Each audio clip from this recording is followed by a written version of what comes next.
merci Monsieur Secours et bonjour à vous tous, là où vous êtes, Haïti, Martinique, Guadeloupe, Guyane, Montréal, Ottawa. Je vous souhaite un bon sabbat et j'aimerais vous présenter les salutations chaudes de nos frères ici en Melbourne, Tampa et aussi à Fort Lauderdale. Ils sont tous concernés à votre issue et ils m'ont demandé de vous saluer de leur part.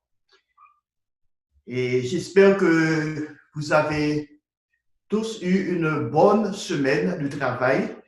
Ça a été très productif pour vous tous. Et maintenant, vous êtes en train de vous reposer en ce jour qui est très magnifique, ici du côté de Clermont, là où j'habite. Il fait beau soleil, le temps est beau, c'est très magnifique. La verdure un peu partout et maintenant, bien que c'est difficile, bon, c'est pas, on ne peut pas se livrer à certaines activités, mais de toute façon, on apprécie la beauté de la nature et en plus, c'est le sabbat, un jour de repos que Dieu nous a donné pour nous reposer et pour l'adorer et aussi pour nous rapprocher les uns les autres. Bon, merci pour tout et j'apprécie beaucoup la sermonnette, ça a été très bien. Et maintenant, j'ai une question pour vous ce matin. La question que j'ai, la persécution viendra. Êtes-vous prêts? La persécution viendra. Êtes-vous prêts? Chers frères et sœurs, dans la Bible, nous voyons des exemples d'hommes qui étaient prêts à donner leur vie pour obéir à Dieu et vivre selon son mode de vie, même jusqu'à la mort. Ces hommes ont démontré un grand amour pour Dieu, un profond désir de suivre Jésus-Christ et de marcher avec lui. Il fallait avoir la foi pour avancer, en faisant confiance à Dieu en toutes choses, et même lorsqu'ils ne voyaient aucune issue, ils maintenaient toujours la foi en Dieu, croyant que lui et lui seul les délivrerait et répondrait à leurs prières, même si la réponse n'était pas celle qu'ils attendaient. Et quelle que soit l'issue, ils mettaient leur confiance en Dieu et non en l'homme, et non dans une organisation, non une partie, comment on dirait, une partie politique. Ils sont venus à comprendre qu'ils auraient toujours à faire face à de sévères épreuves de persécution tant qu'ils marcheraient avec Dieu. Les apôtres en vinrent à comprendre qu'ils pouvaient s'attendre à être persécutés. L'apôtre Pierre l'a bien compris. Veuillez vous reporter à 1 Pierre au chapitre 4, lisons les versets 12 à 14.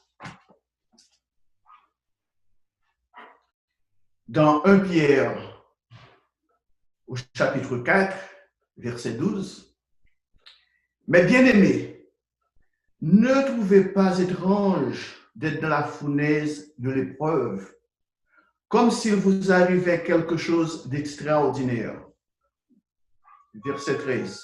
« Réjouissez-vous, au contraire, de la part que vous avez aux souffrances de Christ, afin que vous soyez aussi dans la joie et dans l'allégresse lorsque sa gloire apparaîtra. » Verset 14. « Si vous êtes outragés pour le nom de Christ, vous êtes heureux, parce que l'Esprit de gloire, l'Esprit de Dieu repose sur vous. »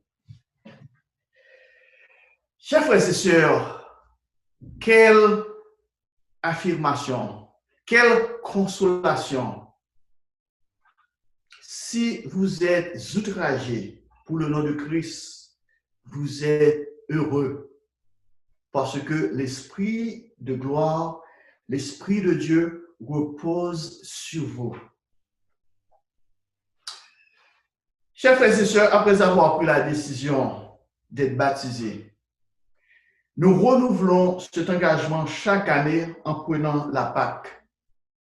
Dieu nous donne son Esprit Saint.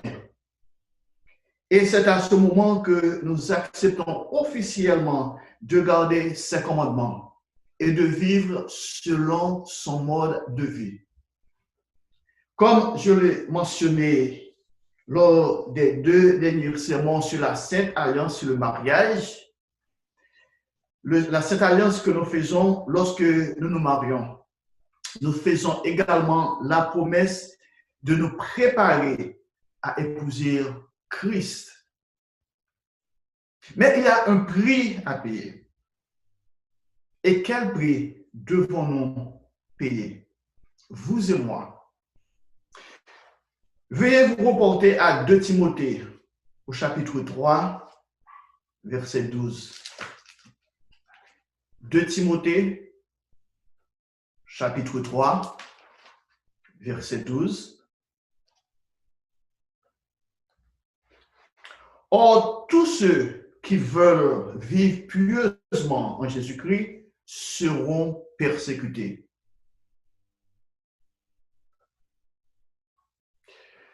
Chers frères et sœurs, la question que j'ai pour vous ce matin, êtes-vous prêts pour ce qui va arriver dans l'avenir, un avenir très proche? Si vous avez besoin d'un titre pour le sermon d'aujourd'hui, c'est La persécution viendra. Êtes-vous prêts? Resterez-vous ferme dans les moments difficiles alors que nous nous préparons à d'autres flots, des guerres, des rumeurs de guerre et la persécution à venir? C'est une question à laquelle chacun d'entre nous doit répondre. Jésus-Christ a dit aux apôtres et aux autres premiers chrétiens qu'ils seraient persécutés. Cependant, la persécution ne sera pas vaine, car il y aura une grande récompense à la fin.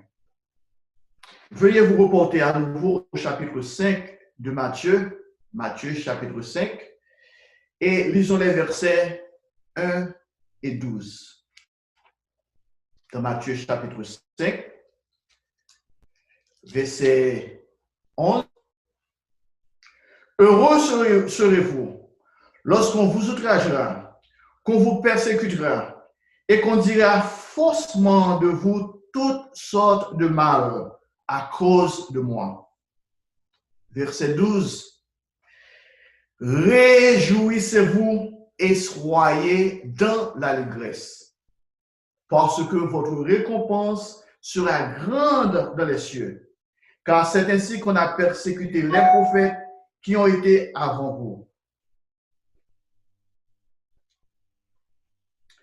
Depuis le début des temps, l'homme a toujours persécuté son prochain. La nature humaine gravite vers la persécution de ceux qui sont différents. Et ici, aux États-Unis d'Amérique, on est témoin de ces choses. Il y a beaucoup de factions, il y a beaucoup de divisions. On est divisé du côté racial, on est divisé du côté de nationalité, d'origine de notre nationalité.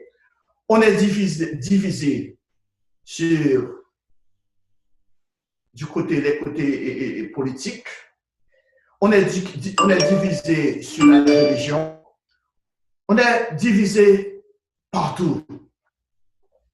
Il y a maintenant les gens qui sont prêts à attaquer les autres à cause de leur philosophie, à cause de leurs croyances, ou bien il y a des différences entre la façon dont on voit les choses. et même du point de vue social. Et, chers frères et sœurs, c'est particulièrement vrai en ce qui concerne la religion. Le but de ce sermon n'est pas de répandre la peur, la crainte de la création, de vous faire peur, mais d'avertir chaque membre du corps du Christ que la persécution est à venir. Et en tant que corps du Christ, nous devons être prêts afin de ne pas être au dépourvu. Vous savez, dans notre adage, on dit un homme averti en vaut mieux que deux. Nous devons prendre les avertissements au sérieux. Dieu nous a donné ces prophéties non pour nous effrayer, mais afin que, chers frères et sœurs, nous puissions être préparés. Nous pouvons être fermes dans la foi. Ne vous y trompez pas. À mesure que nous nous approchons de la fin de cette ère, nous serons mis à l'épreuve. Mais nous devons être prêts. Nous devons être forts. Nous devons avoir de la patience. Vous et moi avons été extrêmement bénis de pouvoir comprendre la prophétie biblique.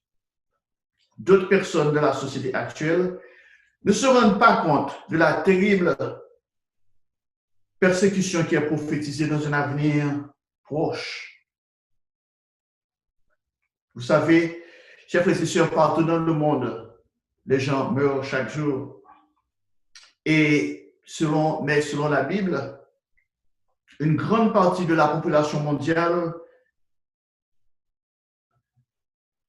mourront dû à la famine, à la maladie et aux guerres en cours. De nombreux chrétiens seront persécutés à mort dans l'avenir.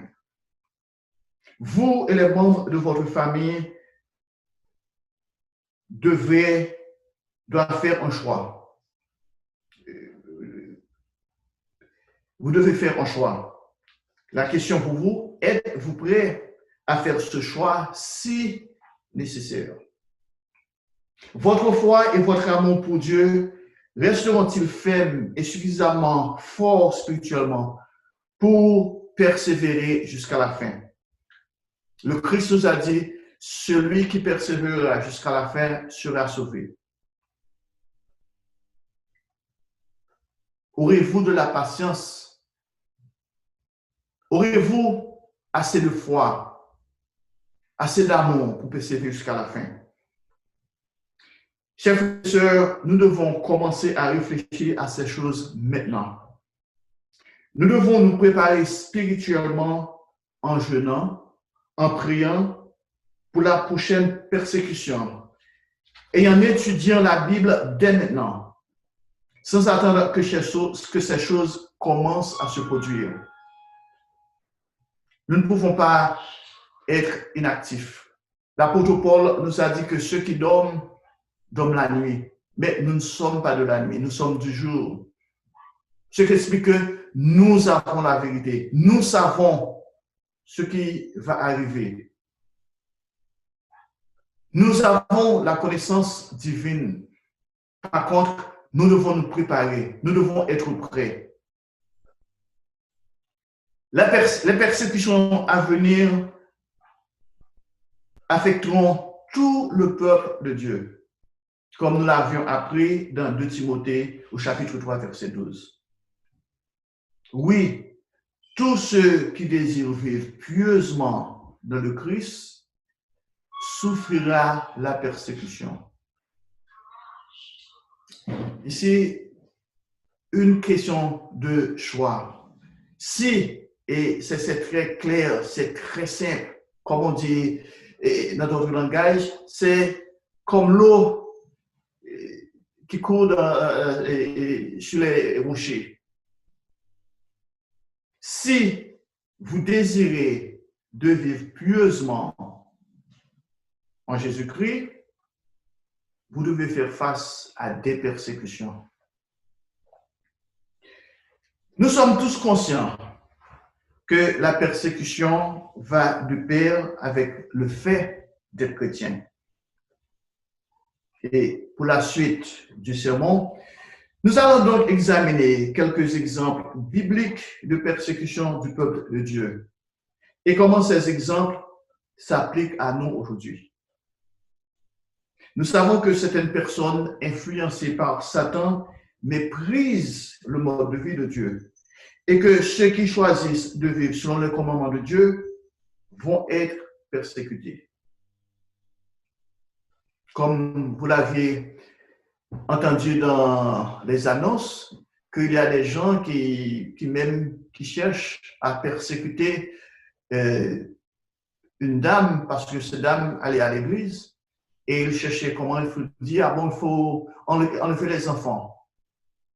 Là, c'est vraiment terrible. Ce sont des choses maintenant et qu'on fasse. Il y a des choses qu'on fait face dans notre vie et de chaque jour. Parce que les gens ne peuvent pas comprendre comment il faut aller à l'église, il faut obéir à Dieu, il faut obéir aux lois de Dieu. Mais l'exemple de l'apôtre Paul peut nous en apprendre beaucoup sur la signification et le but de la persécution.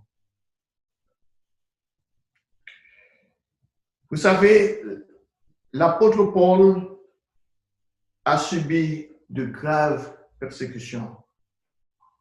Il a beaucoup souffert. Et c'est un monsieur qui a tout laissé à cause de l'évangile du Christ. Un monsieur qui avait vraiment une place bien marquée dans sa société. Un monsieur qui était très éduqué. Il était très instruit, il était instruit au pied de Gamaliel. Un monsieur qui avait tout, le prestige, il était respecté, mais un moment, il a dit qu'il a tout regardé comme de la boue à cause de l'évangile du Christ. Et par contre, il a beaucoup souffert. Il a beaucoup souffert, il a payé sa vie, le reste de sa vie avec beaucoup de souffrance, beaucoup de douleur. Mais une chose, c'est qu'à la fin de sa vie, lorsqu'il était prêt de quitter ce monde, il a dit, j'ai combattu le bon combat de la foi. Désormais, la couronne de vie m'est réservée. Chers frères et sœurs, vous et moi, nous avons cette même opportunité. Nous pouvons fixer nos yeux sur l'évangile du Christ. Nous pouvons fixer nos yeux, converger nos yeux sur le royaume de Dieu, notre naissance dans sa famille. Et de dire comme l'apôtre Paul l'a dit, qu'est-ce qu'il a fait? Il a tout laissé en arrière. Il regarde le but. Il a les yeux fixés sur le but. Il a les yeux fixés sur le prix. Vous et moi, voilà ce que nous devons faire. Nous devons laisser le monde derrière nous, les éléments, les rudiments de ce monde, les philosophies de ce monde, et à converger nos yeux sur la famille de Dieu, sur son gouvernement. Nous sommes dans une course. Nous devons tous courir afin de saisir le prix. Et c'est ce que l'apôtre Paul a fait. Le livre des Corinthiens présente une longue liste d'incidents concernant l'apôtre Paul. Dans le livre des Corinthiens, l'apôtre Paul a mis en garde l'église de Corinthe contre les faux ministres qui s'exaltaient et se vantaient de leur grandeur. Veuillez vous reporter au chapitre 11 de 2 Corinthiens. Lisons les versets 23 à 27. Dans 2 Corinthiens, chapitre 11, verset 23. Sont-ils ministres de Christ? Je parle en termes extravagants. Je le suis plus encore par les travaux, bien plus par les coups, bien plus par les emprisonnements, bien plus, souvent en danger de mort. Verset 24. 5 fois j'ai reçu des Juifs, 40 coups moins 1. Verset 25. 3 fois j'ai été battu de verge. 1 fois j'ai été lapidé. 3 fois j'ai fait naufrage. J'ai passé 1 jour et 1 nuit dans l'abîme. C'est-à-dire qu'il était mort, c'était fini. Verset 26. Fréquemment en voyage. J'ai été en péril sur les fleuves, en péril de la part des brigands, en péril de la part de ceux de ma nation, en péril de la part des païens, en péril dans les villes, en péril dans les déserts, en péril sur la mer, en péril parmi les faux frères. Verset 27. J'étais dans le travail et dans la peine, exposé à de nombreuses veilles, à la faim et à la soif, à des jeûnes multiples, au froid et à la nudité. Il y a longtemps de cela, en anglais, j'ai donné un sermon en anglais et je vais essayer de traduire ça en français. En anglais, c'est What is your breaking point?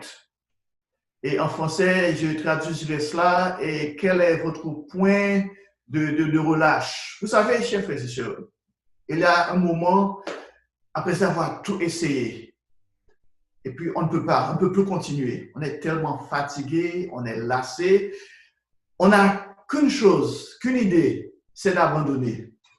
De dire, ah bon, maintenant c'est fini, je n'en peux plus, c'est fini. Bon. Voyez, imaginez-vous être dans les chaussures de l'apôtre Paul, un homme que Dieu lui-même a appelé parce que, vous savez, l'histoire de l'apôtre Paul, sur la route de Damas, il a vu une vision, il a vu le ciel ouvert et Jésus lui a dit, Paul, c'était Saul à ce moment-là, Saul, pourquoi me persécutes-tu?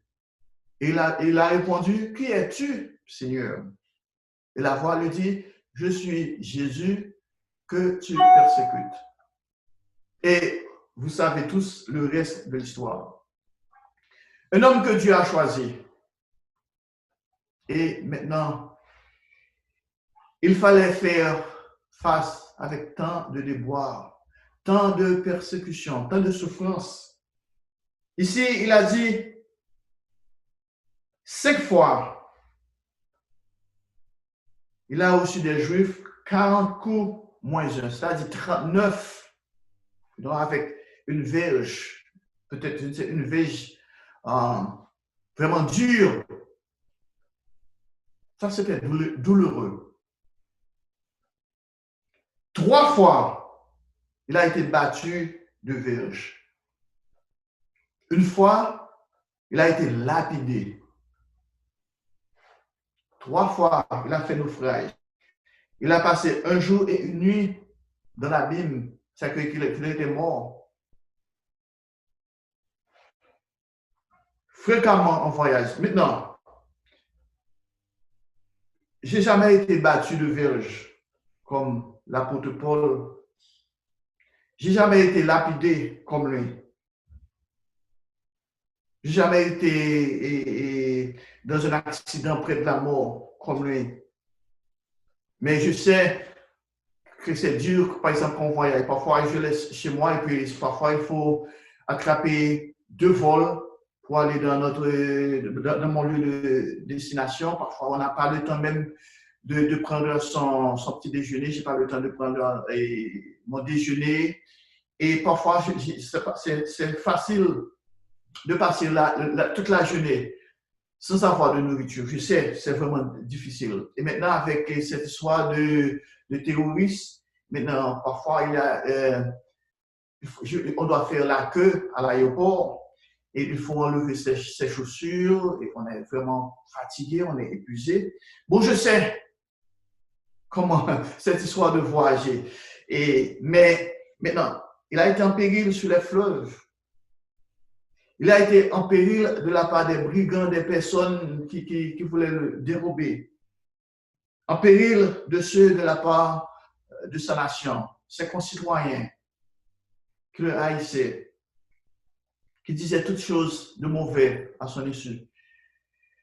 En péril de la part des païens, des gens qu'il ne connaissait même pas, mais qui ne connaissaient pas Dieu non plus. En péril dans les villes, c'est que sa vie était vraiment, il ne savait quoi faire. Et dans les déserts, sur la mer. Et cette dernière phrase, vraiment qui me touche le cœur, en péril parmi les faux frères. C'est quelque chose, chers frères et sœurs, parfois. Nous pensons que, bon, si nous sommes dans l'église, tous les gens de l'église sont des gens convertis, tous les gens de l'église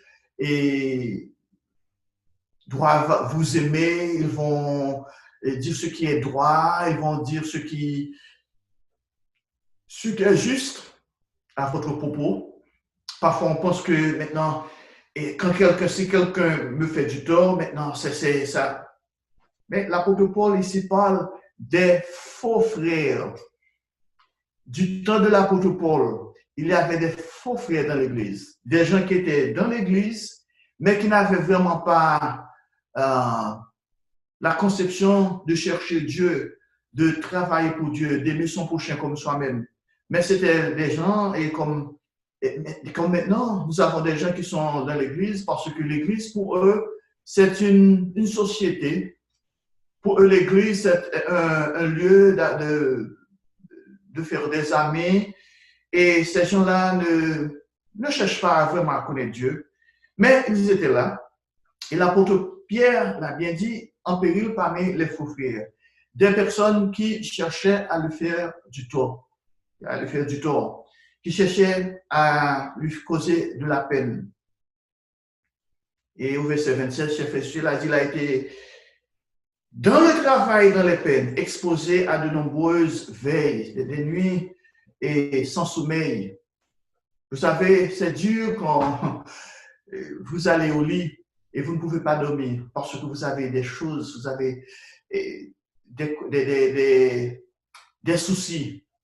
Et même pas des cauchemars, parce que je ne dis même pas des cauchemars, parce que parfois les cauchemars sont mieux quand on se repose, on a des rêves et c'est des cauchemars. Mais quand on se réveille, ah bon, c'était un cauchemar. Et on se sent bien.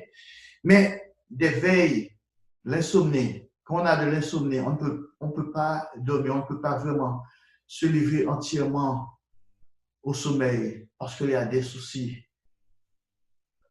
Ça, c'est ce que l'apôtre Paul devait faire face.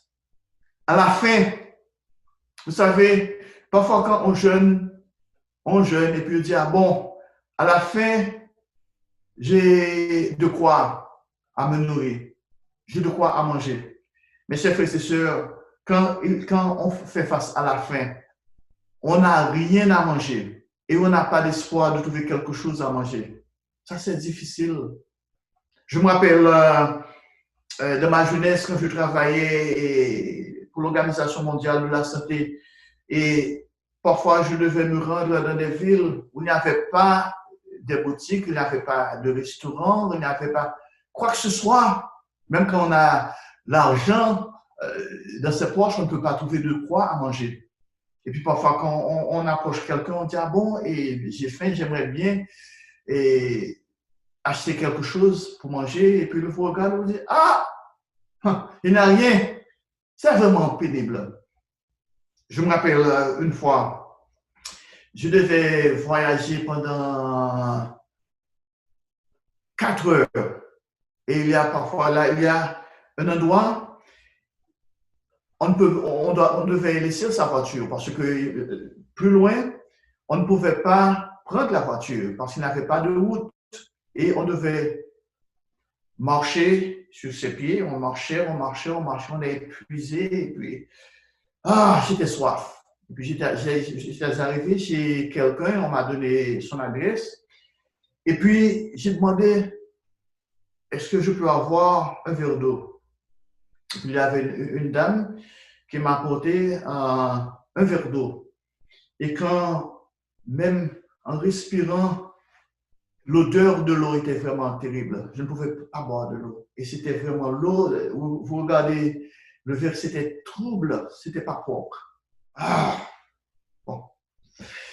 Et puis, j'attendais le dîner parce qu'il fallait trouver quelque chose à manger. Et puis, bon, on m'a dit, on va préparer le dîner, tout ça. Et puis, il faisait soir, c'était vraiment, il était très tard à ce moment-là, et j'avais faim. Et puis, quand le moment de se mettre à table, j'étais content d'avoir quelque chose à manger. Et puis, quand j'ai essayé de manger, j'allais mettre quelque chose, une bouchée dans ma bouche. Qu'est-ce qu'il y avait dans la nourriture? Il y avait un cafard. Oh, c'était terrible. J'ai tout laissé. J'étais allé au lit sans rien boire, sans rien manger. Et voilà, c'était la vie de l'apôtre Paul. L'apôtre Paul a bien compris ces genres de choses.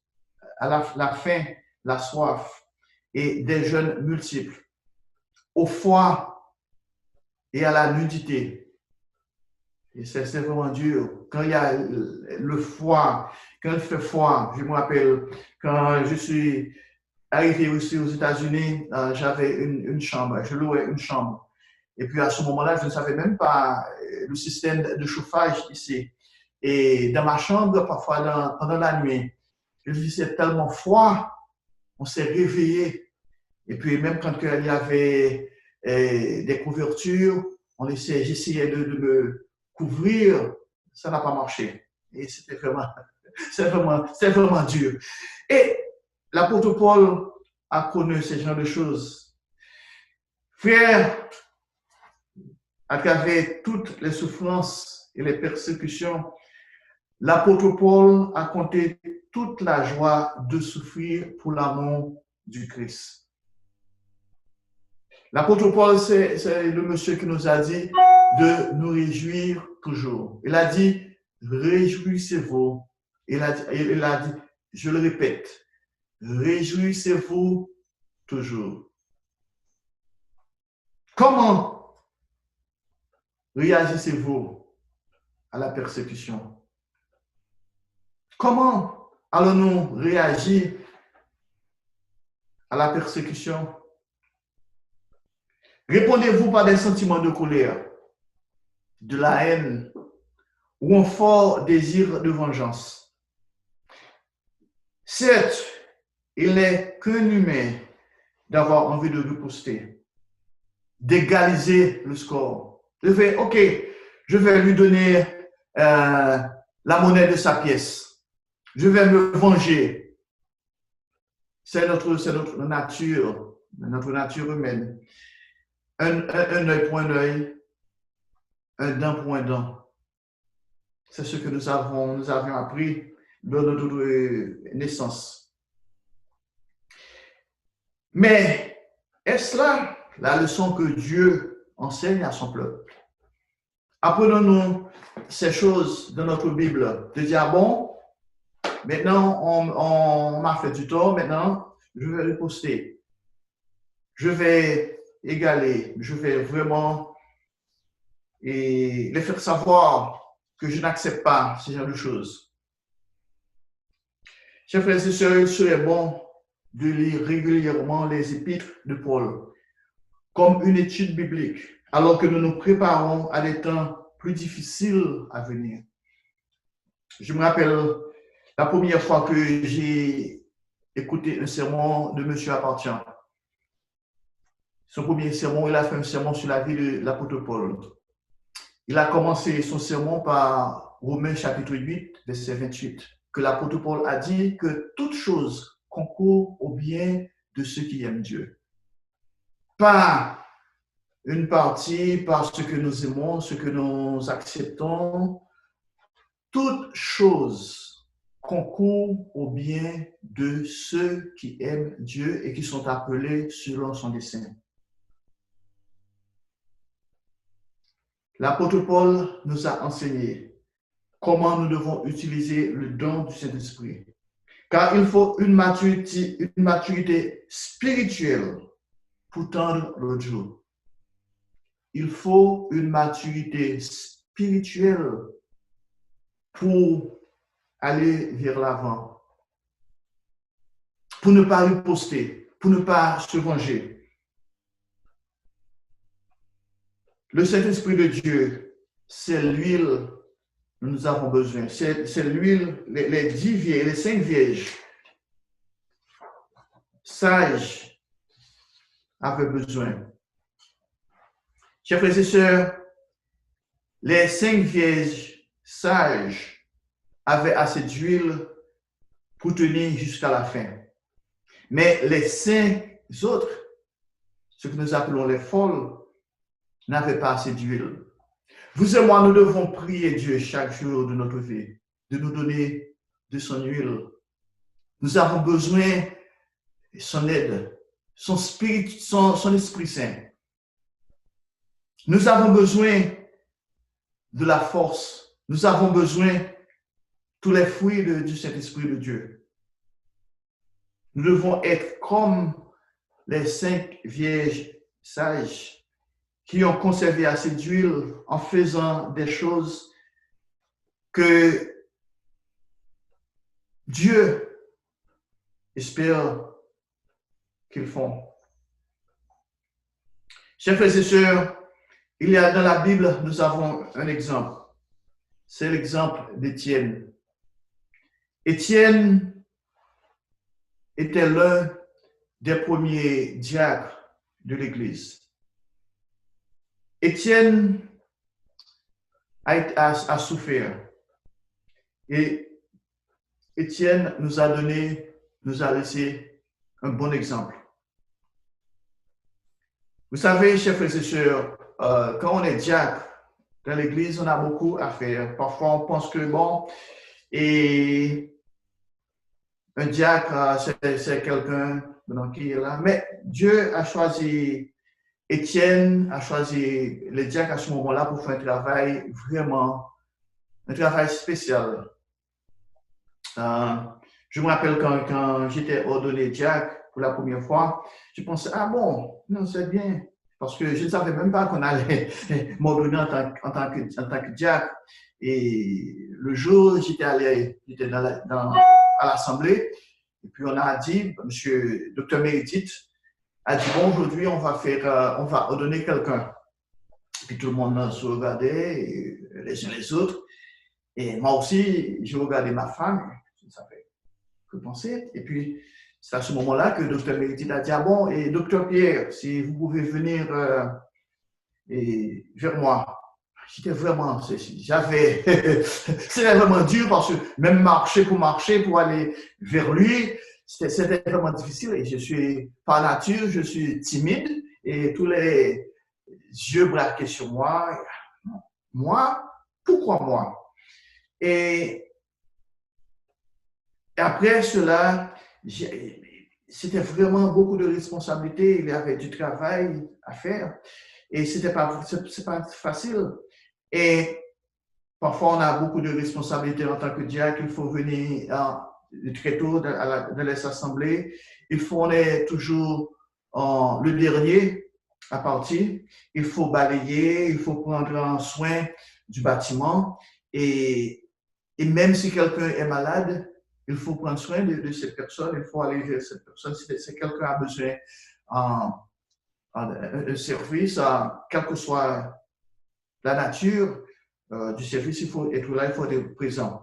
Même pendant les fêtes, à la fête des tabernacles, il y a des diacres qui sont non seulement ils sont responsables à prendre soin de leurs tâches, mais aussi parfois ils sont responsables des équipes. Il y a des équipes pour prendre soin des voitures à l'extérieur, du bâtiment, des chaises, tout ça, et même les gens qui arrivent tard, il faut prendre soin d'eux. Il y a beaucoup de choses, et ce n'est pas seulement les diacres, mais les anciens aussi. Nous avons beaucoup de choses à faire.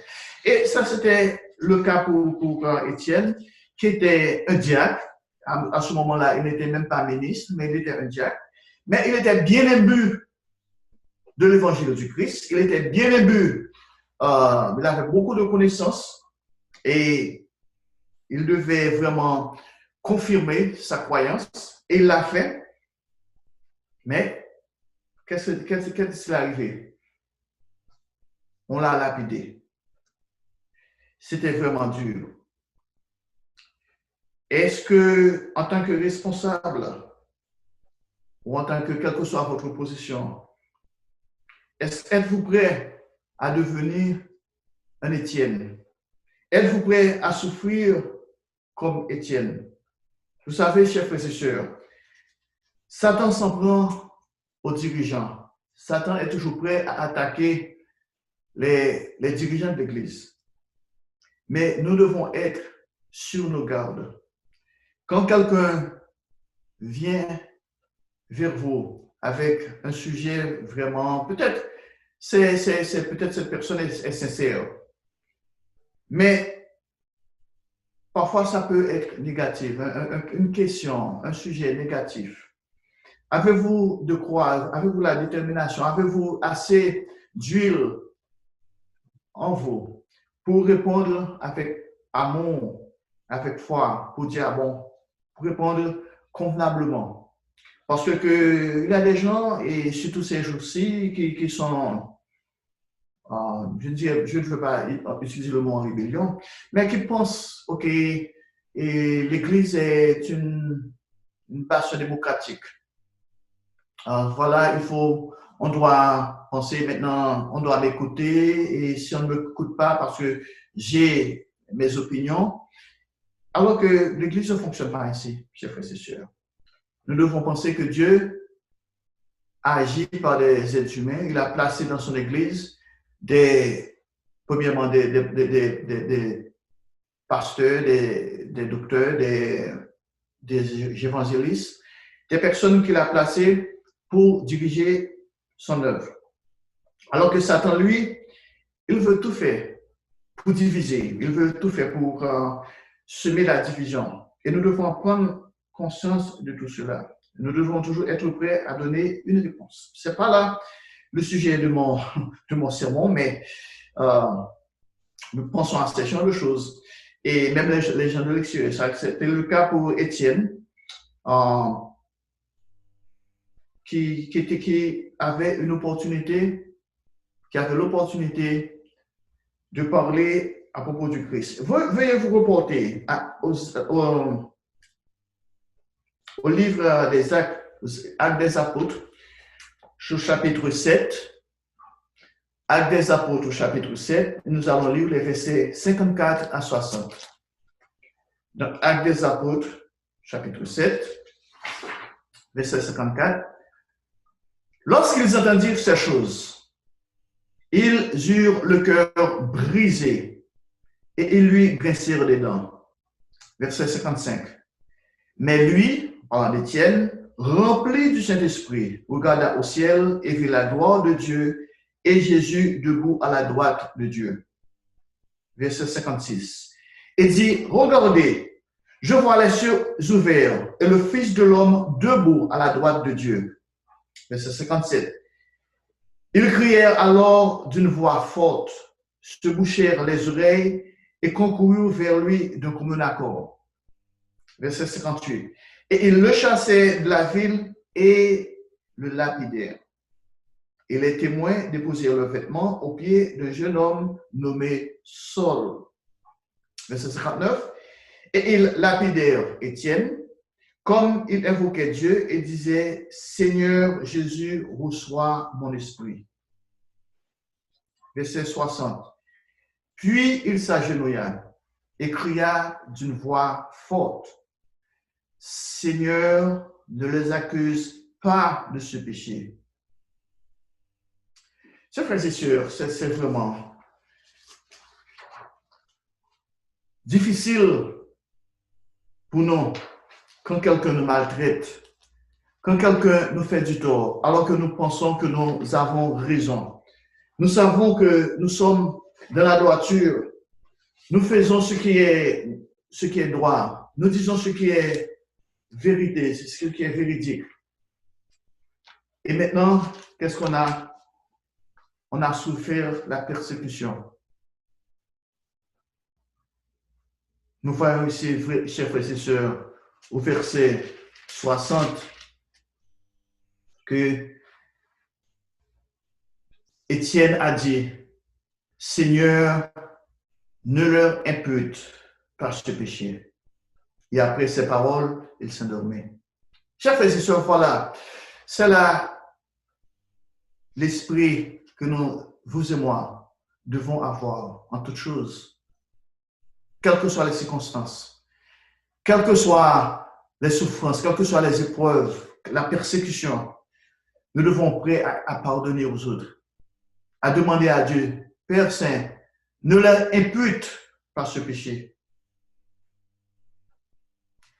Chers frères et sœurs, après avoir lu le verset 60 du chapitre 7 du livre des Actes, nous voyons que Étienne a passé le test. Étienne avait assez d'huile dans sa lampe pour tenir jusqu'à la fin, pour persévérer. Il semble que le pardon, la force, son attitude lui a donné la force dont je parlais plus tôt. Ce qui semble être la clé de son succès. Il n'a pas eu peur. Il n'a pas dit, ah bon, maintenant je vais compromettre.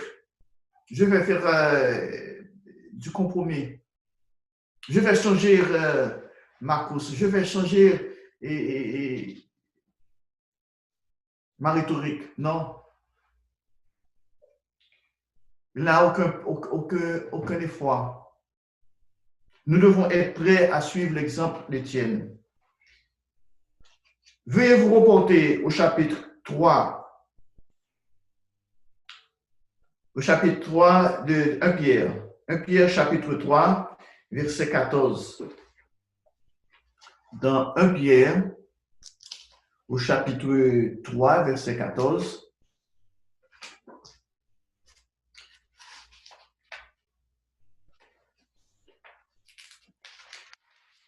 Pierre chapitre 3, verset 14.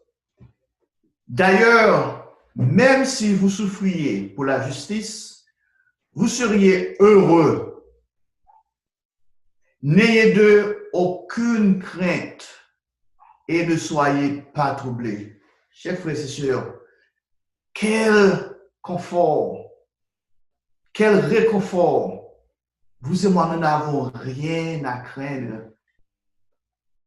Parce que si nous devons souffrir pour la justice, nous sommes heureux. Aucune crainte, aucun trouble. Et vous, chers frères et sœurs, pardonnez-vous aux autres lorsqu'ils vous offensent et vous persécutent sans raison. Allez-vous sur vos genoux et demandez à Dieu de pardonner vos ennemis qui vous ont frappé au visage, de vous cracher dessus, de dire toutes sortes de mal contre vous, de vous battre jusqu'à ce que votre peau, littéralement arrachée de votre corps. Pouvez-vous pardonner à ceux qui vous accusent faussement de crimes que vous n'avez pas commis? Pouvez-vous pardonner à ceux qui vous ont fait du mal en se moquant de vous? quand on vous a demandé de porter une grande et lourde croix avec très peu de force, et à chaque pas, une douleur atroce qui parcourt tout votre corps. Chers frères et sœurs, seriez-vous capable de pardonner à l'un de vos frères en Christ de vous avoir trahi en vous embrassant sur la joue, en prétendant vous aimer et en prétendant d'être votre frère et en allant jusqu'à recevoir 30 pièces d'argent pour vous faire piéger, pour vous faire tuer? Pouvez-vous pardonner à ceux qui vous ont brisé les jambes, vous ont cloué sur une croix, en se moquant de vous pendant tout le temps, alors qu'on vous offre du vinaigre à boire au lieu de l'eau? Seriez-vous capable de pardonner à l'homme qui a pris une lance et l'a enfoncée dans votre flanc? À la fin, seriez-vous capable de crier avec amour et l'humilité, de demander à Dieu de leur pardonner? Veuillez vous reporter au chapitre 14 de l'évangile de Marc. Marc, au chapitre 14. Et nous allons lire le verset 65. Marc chapitre 14, verset 65. Et quelques-uns se mirent à cracher sur lui. Maintenant, lui, c'est Christ. À lui voiler le visage et à le frapper à coups de poing en lui disant, devine. Et les serviteurs le reçurent en lui donnant des soufflets. Le Christ, celui qui a tout créé, il était là dès le commencement avec son papa. Dans l'évangile de Jean, nous lisons qu'au commencement était la parole était avec Dieu et la parole était Dieu. Et plus loin, verset 14, et la parole a été faite chair. Le Christ, il a donné sa vie pour l'humanité, mais il a été trahi par l'un de ses apôtres. On l'a battu. On a craché sur lui. On voit ici, au verset 65, on commençait. Quelqu'un se mit à cracher sur lui, à lui voiler le visage et à le frapper à coups de poing en lui disant, devine. Et les serviteurs le reçurent en lui donnant des soufflets. Ça, c'était le Christ, il souffrait beaucoup. Frères, comme vous savez tous que personne n'a fait l'expérience de ce que Jésus-Christ a enduré. Cependant, il a dit aux apôtres et aux premiers chrétiens pendant son ministère sur la terre que tout en suivant le mode de vie de Dieu, tout qui suivent le mode de vie de Dieu comme lui, subirait aussi la persécution. Si vous et moi marchons dans les pas de Jésus, dans les sentiers du Christ, nous devons être prêts à être persécutés. Veuillez vous reporter au à Jean, chapitre 15, l'évangile de Jean, chapitre 15, verset 20. Jean, chapitre 15, verset 20.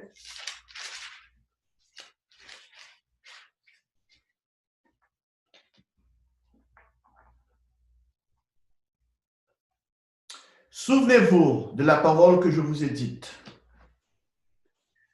Le serviteur n'est pas plus grand que son maître. S'ils m'ont persécuté, ils vous persécuteront aussi. S'ils ont gardé ma parole, ils garderont aussi la vôtre. Ça fait que, chers frères et sœurs, c'est pas seulement parfois on pense aux gens du dehors, on pense maintenant aux autorités du pays. Cela applique, ce verset applique aussi aux faux frères, aux païens, les gens de notre nation, nos concitoyens. Ça applique à tout le monde. S'ils acceptent le Christ, ils vont vous accepter. S'ils ont persécuté le Christ, ils vous persécuteront aussi. Ça, c'est clair. Vous savez, frère, il est mentionné dans la Bible que Jésus-Christ a été battu avec un fouet connu sous le nom de chat à 9 queues. Chaque queue avait un morceau de métal ou d'os incrusté à son extrémité. Ce fouet était spécialement conçu pour arracher la peau directement de l'eau. Le fouet était si puissant qu'il pouvait désintégrer un homme après avoir été frappé au moins 39 fois. Vous n'avez pas besoin d'avoir plus que 39 bastonnades. Et ça fait tout. Malgré tout ce que Jésus-Christ a enduré, il a demandé à son papa de pardonner à ceux qui l'ont persécuté et l'ont injurié avant de mourir. Veuillez vous reporter maintenant au verset 33 et 34 du chapitre 23 de Luc, de l'évangile de Luc. Luc, chapitre 23. Luc, chapitre 23. Et nous allons lire les versets 33 à 34.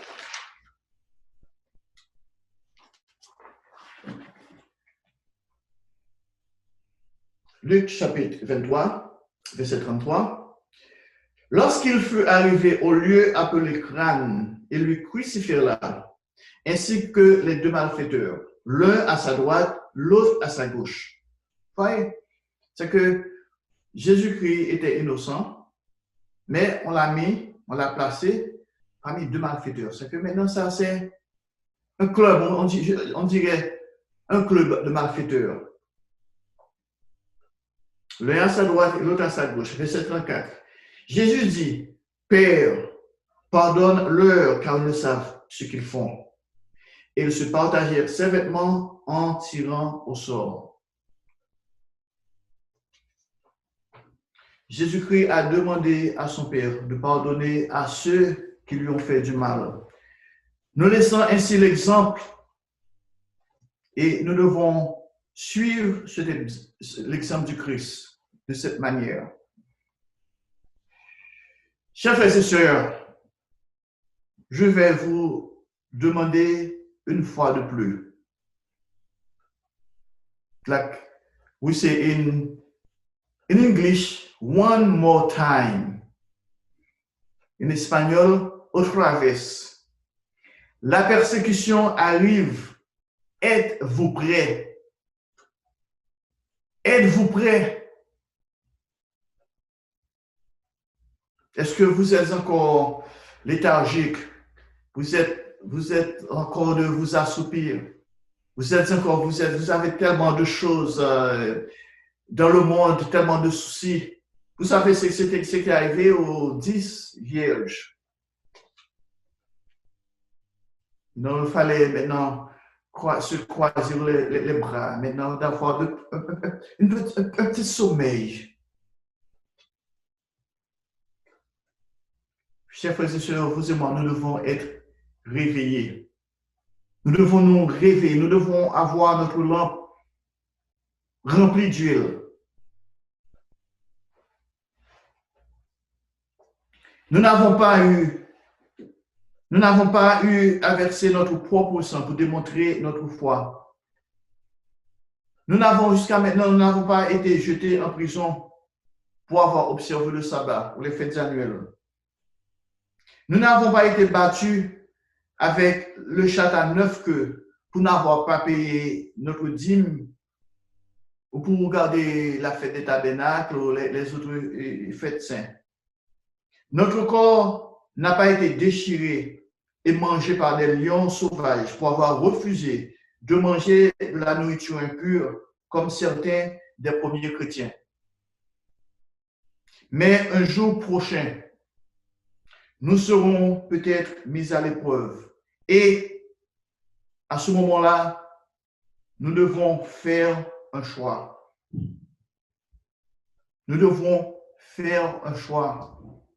Combien d'entre nous, maintenant, comme je l'ai dit, sommes endormis et seront pris au dépourvu lorsque la persécution commencera? Persévérez-vous jusqu'à la fin? Comment allez-vous prendre soin? Comment allez-vous gérer vos sentiments lorsque vous êtes persécuté parce que vous devez garder le sabbat? Quand vous aurez été persécuté par vos collègues, par vos voisins, les membres de votre famille, ainsi que vos amis qui ne sont pas dans l'église, ou comme j'ai dit tout à l'heure, par les faux frères dans l'église.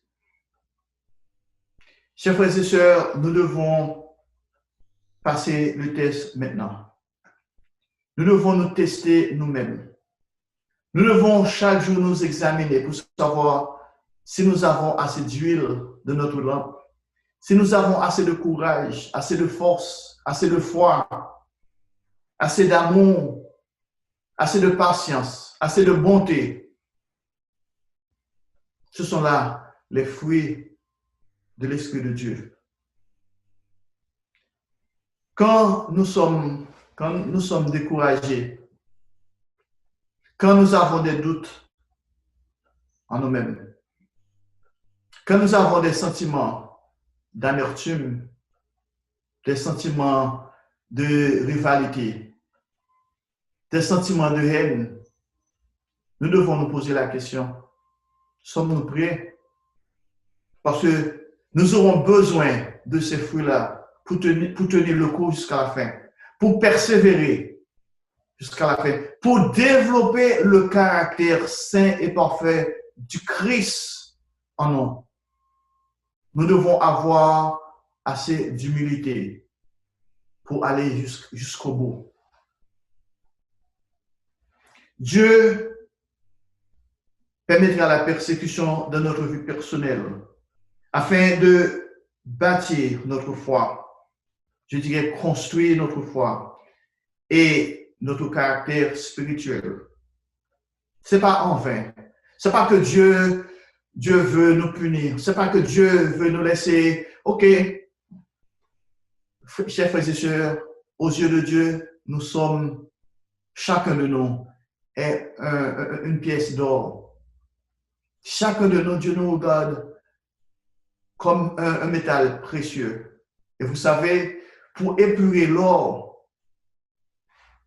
on doit le jeter dans le feu. L'or doit passer par le feu. On doit être épuré. Je me rappelle avoir donné un sermon concernant le mariage du Christ et de son Église. L'apôtre Paul nous a dit qu'il faut qu'on soit sans ride, sans quoi que ce soit, sans saleté. On doit purifier, on doit laver notre robe. Cela doit être pur. Chers frères et sœurs, vous et moi, voilà pourquoi nous allons faire face à des épreuves, à la persécution. Mais ce que nous savons, chers frères et sœurs, nous pouvons être sûrs qu'un jour viendra, Dieu va venger ses saints et la persécution du peuple de Dieu sera terminée. Tous ceux qui ont souffert pour la justice seront récompensés par une couronne de vie. et se verront attribuer des postes élevés dans le gouvernement de Dieu. Dieu nous a fait des promesses. Dans l'Apocalypse, à plusieurs reprises, il a dit, celui qui persévérera jusqu'à la fin, celui qui vaincra, je donnerai autorité sur les nations. Celui qui vaincra, je donnerai un nom nouvel. Celui qui vaincra, je donnerai de l'autorité. Il pètera les nations avec une verge de fer. Ça, c'est la puissance. Mais, chers frères et sœurs, il faut remarquer, il a dit, celui qui vaincra. Vous et moi, nous devons vaincre. Nous devons vaincre dès maintenant nos penchants charnels. Nous devons vaincre notre nature humaine. Nous devons vaincre, nous devons rejeter les penchants du diable. Nous devons rejeter les influences de ce monde méchant, les philosophies de ce monde, les factions, les politiques du monde. Prière, Dieu va mettre fin à toutes ces choses-là. Veuillez vous reporter à l'écriture finale. Reportez-vous à Apocalypse au chapitre 2, verset 10. Le dernier verset pour aujourd'hui. Apocalypse au chapitre 2, verset 10. Apocalypse, chapitre 2, verset 10.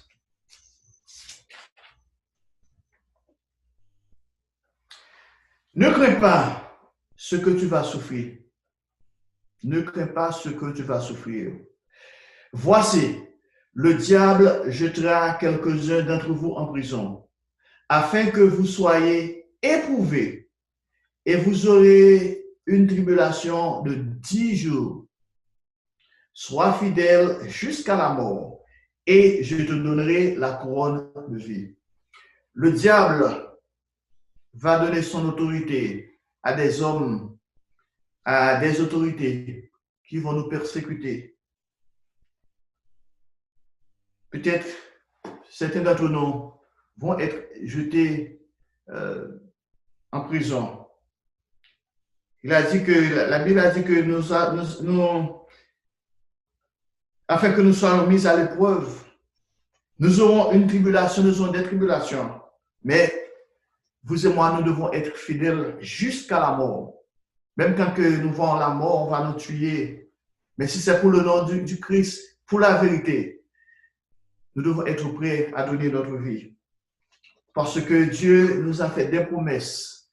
Nous aurons la couronne de vie. Une couronne de vie. Chers frères et sœurs, chaque fois que vous êtes confrontés à la haine et à la colère, méditez sur Matthieu 5, verset 10. Heureux ceux qui sont persécutés à cause de la justice, car le royaume des cieux est à eux.